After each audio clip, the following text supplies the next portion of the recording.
ಬೆಂಗಳೂರಿನಲ್ಲಿ 7 ಕೋಟಿ 11 ಲಕ್ಷ ದರೋಡೆ ಪ್ರಕರಣ. ಪಾಳು ಬಿದ್ದ ಮನೆಯಲ್ಲಿತ್ತು ಕೋಟಿ ಕೋಟಿ ಹಣ. ಹೊಸಕೋಟೆಯ ಬಳಿ ಪಾಳು ಬಿದ್ದ ಮನೆಗೆ ಪೊಲೀಸರು ಹೋದ್ರು. ಅನುಮಾನದ ಮೇರೆಗೆ ಮನೆಯೊಳಗಡೆ ಪೊಲೀಸರು ಎಂಟ್ರಿಯನ್ನ ಕೊಡ್ತಾರೆ. ಮನೆಯ ಬಾಗಿಲನ್ನ ಒಡೆದು ಒಳಗಡೆ ಹೋಗುತ್ತೆ ಪೊಲೀಸರ ಟೀಮ್. ಪಾಳು ಬಿದ್ದ ಮನೆಯಲ್ಲಿ 5.56 ಕೋಟಿಯನ್ನ ಈ ಗ್ಯಾಂಗ್ ಇಟ್ಟಿತ್ತು ಅನ್ನೋದು ಮನೆ ಒಳಗಡೆ ಎಂಟ್ರಿಯನ್ನ ಕೊಟ್ಟ ನಂತರದಲ್ಲಿ ಪೊಲೀಸರ ಗಮನಕ್ಕೆ ಬರುತ್ತೆ. ಆ ಪಾಳು ಬಿದ್ದ ಮನೆಗೆ ಹೋದಂತಹ ಸಂದರ್ಭದಲ್ಲಿ ಪೊಲೀಸರಿಗೆ ಒಂದಷ್ಟು ಅನುಮಾನಗಳು ಕಾಡುತ್ತೆ.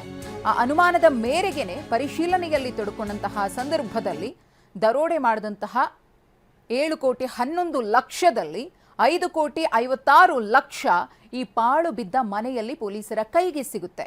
ಗಮನಿಸ್ತಾ ಇದ್ದೀರಿ, ಕಂತೆ ಕಂತೆ ನೋಟು. ಬುಧವಾರ ಹಾಡ ಹಗಲೇ ಗ್ಯಾಂಗ್ ದರೋಡೆಯನ್ನ ಮಾಡಿ ಎಸ್ಕೇಪ್ ಆಗಿತ್ತು. ಎಲ್ಲರೂ ಕೂಡ ಸ್ಪ್ಲಿಟ್ ಆಗಿದ್ರು ಒಂದೊಂದು ಕಡೆ. ಅದರಲ್ಲಿ ಒಂದಷ್ಟು ಮಂದಿಯನ್ನು ಈಗಾಗಲೇ ಬಂಧಿಸಿದ್ದಾರೆ, ವಿಚಾರಣೆಯನ್ನು ಮಾಡಲಾಗ್ತಾ ಇದೆ. ಈ ಪಾಳು ಬಿದ್ದ ಮನೆಯಲ್ಲಿ ಹಣವನ್ನು ಬಚ್ಚಿಟ್ಟು ಎಸ್ಕೇಪ್ ಆದ್ರ, ಈ ರೀತಿಯ ಒಂದಷ್ಟು ಅನುಮಾನಗಳಿತ್ತು. ಇದೀಗ ಅದನ್ನು ಪೊಲೀಸರು ರಿಕವರಿ ಕೂಡ ಮಾಡಿಕೊಂಡಿದ್ದಾರೆ. 5 ಕೋಟಿ 56 ಲಕ್ಷ ಹಣವನ್ನು. ಯಾವ ರೀತಿಯಾಗಿ ಅನುಮಾನ ಬಂತು ಇದ್ರ ಬಗ್ಗೆ ತಕ್ಷಣ ಹಿರಿಯ ಅಧಿಕಾರಿಗಳಿಗೆ ಮಾಹಿತಿಯನ್ನು ಕೂಡ ಕೊಡಲಾಗುತ್ತೆ. ಹಿರಿಯ ಅಧಿಕಾರಿಗಳ ಸೂಚನೆ ಸಲಹೆಯ ಮೇರೆಗೆ ಕಾರ್ಯಾಚರಣೆಗೆ ಪೊಲೀಸರು ಇಳಿತಾರೆ. 5 ಕೋಟಿ 56 ಲಕ್ಷ ಹಣವನ್ನು ಪೊಲೀಸರು ವಶಕ್ಕೆ ಪಡೆದಿದ್ದಾರೆ. ಇದರಲ್ಲಿ ಈಗಾಗಲೇ ಯಾರು ಮಾಸ್ಟರ್ ಮೈಂಡ್ಗಳಿದ್ದಾರೋ ಅವರ ಹುಡುಕಾಟದಲ್ಲೂ ಕೂಡ ಪೊಲೀಸರಿದ್ದಾರೆ. ಒಬ್ಬ ಪೇದೆಯೂ ಕೂಡ ಈ ಗ್ಯಾಂಗ್ನ ಹಿಂದೆ ಇದ್ದ. ಇದು 2-3 ದಿನದಲ್ಲಿ ಅಥವಾ ಒಂದು ವಾರದಲ್ಲಿ ಮಾಡಿಕೊಂಡಂತಹ ಪ್ಲಾನ್ ಅಲ್ಲ ಕದಿಬೇಕು ಅಂತ ಹೇಳಿ. 2 ತಿಂಗಳ ಹಿಂದೆಯೇ ಕದಿಯೋದಕ್ಕೆ ಪಕ್ಕಾ ಪ್ಲಾನ್ ಅನ್ನು ಮಾಡಿಕೊಂಡು ಅದನ್ನು ಎಕ್ಸಿಕ್ಯೂಟ್ ಮಾಡುವಂತಹ ಕೆಲಸವನ್ನ ಈ ಖದೀಮರ ಗ್ಯಾಂಗ್, ದರೋಡೆಕೋರರ ಗ್ಯಾಂಗ್ ಮಾಡಿತ್ತು. ಆದರೆ ಆ ಗ್ಯಾಂಗನ್ನು ಭೇದಿಸುವಲ್ಲಿ, ಇಷ್ಟು ದೊಡ್ಡ ಮೊತ್ತವನ್ನು ರಿಕವರಿ ಮಾಡುವಲ್ಲಿ ಪೊಲೀಸರು ಯಶಸ್ವಿ ಆಗ್ತಾರೆ. ಇನ್ನೂ ಕೂಡ ಒಂದಷ್ಟು ಮೊತ್ತದ ಜೊತೆಗೆ ಆ ಗ್ಯಾಂಗ್ನ ಸದಸ್ಯರು ಎಸ್ಕೇಪ್ ಆಗಿದ್ದಾರೆ. ಅವರನ್ನು ಕೂಡ ಪತ್ತೆ ಹಚ್ಚುವಂತಹ ಕೆಲಸ ಆಗ್ತಾ ಇದೆ.